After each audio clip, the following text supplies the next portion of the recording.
Hey YouTube, KND here. Just heading down to my basement right now, because this is where my little modding workbench is. And, well, I've been getting like a million not video responses, sorry, excuse me. I've been getting like tons of private messages from people wanting a Arsenal update, and I've kind of been putting it off for the past couple of years because I just don't like doing these videos. I find them kind of boring, just like showing my guns, but a lot of people seem to like them, so, you know. And the bad thing, Ice just beat me to it. I was gonna make this video last night and upload it last night, and turned out that oopsie, text, I'll answer that in a sec, and it turned out that he put it up, put one up this morning. But anyways, so I'll show you guys my arsenal. Total guns I've modded probably would be 60 guns, or about 60, maybe a little bit less, like maybe high 50s. And what I have now is 17 blasters that are almost all in working condition. A couple of them I have some exceptions because I'm still working on one of them. But anyway, so I'll show them to you. I've laid them out all on the floor here. So this is all of my working blasters, from smallest at the top and biggest at the bottom. So I'll just go to the smallest ones. 2 SSPBs, one is modded, one's NIB. And then I have my pistol snap project, which was kind of like a test. I have some work to do with the internals of that. Right now the plunger rod is not in it. But it's not really high on my to-do list because I have a bunch of other projects to work on. But that's just kind of like a thing that if I ever don't have anything to work on, I'll work on it. But I never wound up using any of the methods to make snap bows that I used in this project with all my other snaps, which is actually kind of funny because that's what its purpose was, to figure out good methods of snap bow design. But anyways, then after that I have the Night Finder that I just showed you guys in my last video. I've made an RCB for it, so if I just want to use it with an RCB, then I'll do that. I got a comment on my video where I showed this, someone saying that it wasn't going to be very good at a Nerf war because it just uses like a speed loader. That's the speed loader that I use on it right now. It's like 8 or 9 inch barrels. But so yeah, I kind of agreed with them, so I made a RCB. Over here, oh, this is funny. This is something I made this morning, actually. This is a Nerf, what would you call this? Like a Nerf knife. Well, not really Nerf, it's just a foam knife. And I kind of cut the tip of it into a knife shape and made it kind of thinner at the front. But I'm trying to get that in the whole shot of the camera. It's just some 3/4 inch CPVC fit inside of a Big Bad Bow arrow, and then I took the fins off the arrow. You can still see the indents where the fins were, and I just kind of E-taped it on there. This won't be like a throwing knife, but it'll just be like a melee weapon. What I'll do is, if I'm using my pistol, which is this, then in my right hand I'll hold the pistol, and my left hand I'll hold this, and I'll run around meleeing people, and it should be pretty funny. So I'm going to use this at Pennsylvania Film Frenzy 2, which is this Saturday. I'm going to make an update for that war in a couple days. But yeah, next on the list is my lock and load. Nothing really new to this since last time you guys saw it.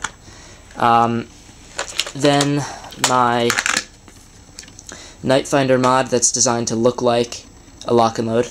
I'll actually put both of these guns, sorry, that's my camera lens that just got in the view. Put both of these guns next to each other. So they actually look pretty similar.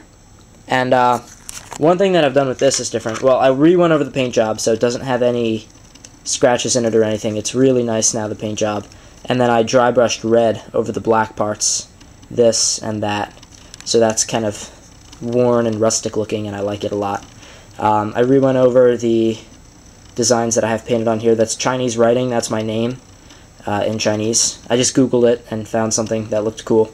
Even if it's not my name in Chinese, it still looks cool. And then I went over the trigger with 2 more pieces of polycarb, so I thickened the trigger a little bit, and that made it way more comfortable. It's an insanely comfortable trigger. So it's really nice. So those are both of those.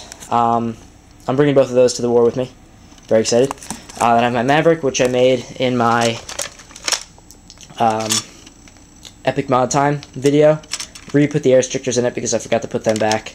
But I'm having some problems with the air seal. I'm planning on going to get a rubber fender washer at Home Depot, like a thin one, and I'll put it in between the turret and the gun for a better air seal.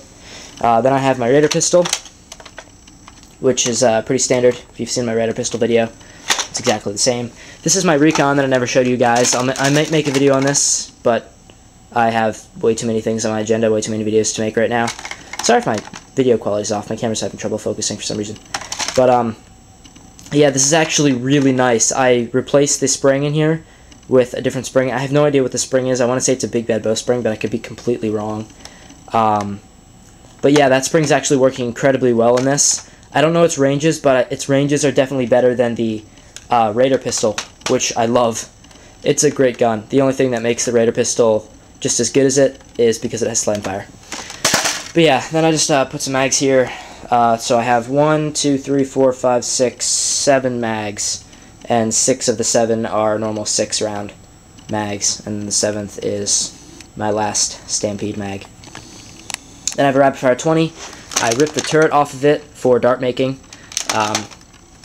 I use the turrets for those to hold my darts in. I never used the rapid fire 20s at Nerf Wars, so I'm just really using that to scrap for parts. Then I have my Eagle Eye, which is, the shell is just painted black right now, and the internals are hollow. I ripped all the internals out, and I'm planning on doing homemade internals for that gun. So I'm really excited for that mod, but still, don't have a lot of time for that. It's not at the highest of my priority list. Next is my Stampede. I never showed this to you guys modded because I've been having some trouble with it. I never really got it firing. So Ice is actually going to help me with that mod to see if he can get it to fire again. And I might actually trade that to him. Anyway, more to come on that later. Then here's my 2K rifle. This is, I think I showed this in a video before. It's just some, I think it's 1.5 inch PVC, 2 pieces, and then I bonded them together. And it doesn't have a key ring on it right now, but it still has the wire to pull. And then this is the pump and coupler and stuff. So I have a 2K in there. The 2K has a leak though, so I'm not really going to wind up using it very often, or ever. But yeah. And then I have both of my snap carbines. The white and black one, top one, is my original snap carbine. I'm trading this to Numa for this, which is Numa's, until I give him this. Then the crossbow will officially be mine. But yeah, so I got that in the mail today, but I'll talk about that in a sec. The other crossbow, the other snap bow is my newest snap carbine that I am right now editing a tutorial video for. So a tutorial video for that snap carbine will be up hopefully later this week. And then finally my Epic Long Shot, which I've modded this really cool red dot sight for. I took the Nerf red dot sight and put it, ah god, that's on again. It likes to turn itself on. But yeah, that's what it looks like. I took the Nerf red dot sight and put it in this PVC and polycarbonate shell. And there's a little switch here. Well, my camera's having a really tough time focusing. There's this little switch. You flick the switch and it turns the sight on. You can see the red dot in there. So that mounts onto my Epic. If I can get it all the way on there. There we go. So, yeah, those are all my guns. So back to this crossbow. I got this crossbow in the mail this morning, and I'm gonna do a trade with Numa for it. The other side is kind of ugly. Not kind of ugly. It's really ugly. I'm sorry, Numa. I got the paint job in this is pretty terrible condition. I'm gonna really need to work on the paint job. But other than that, I'm digging it a lot. The only thing I've done to it so far is just snip off the tail on this zip tie here, because that was bothering me. And you never like to cut those tails off, but I do. Anyways, oh yeah, and I had to, the priming handle here, this is really hard to do with one hand. This piece of polycarb here, you screwed it on backwards. The rounded edge, which is for comfort, was on backwards. Let's see if I can show this. It's rounded on this side, and and sharp on this side. So I had to flip it, so the rounded edge is the edge that meets my fingers. So it's way more comfortable to prime now. But anyways, I'm going to work on that later this week, and yeah, these are all my guns. It counts, there's a total count of 17 here, and I'll be bringing most, if not all of them, to Pennsylvania Film Frenzy 2, which again is this Saturday. And then I have a box of stock ammo and some blanks, some blank Steffens. See the FBR in there. And this is my big box of just random parts. I don't know, I've got everything in here. So long shot. That was my old Poor Man's Guru. And just a bunch of random pieces. This used to be in 2 separate boxes, but I put it in 1 box. It's easier. And all of these guns basically go in this box here. I can't really fit them all in this box, but yeah. So, that is a video for my entire arsenal. See if I can get a full shot of all that. Hope you guys enjoyed the video. And thank you guys for watching. See you guys in my next video. KND out.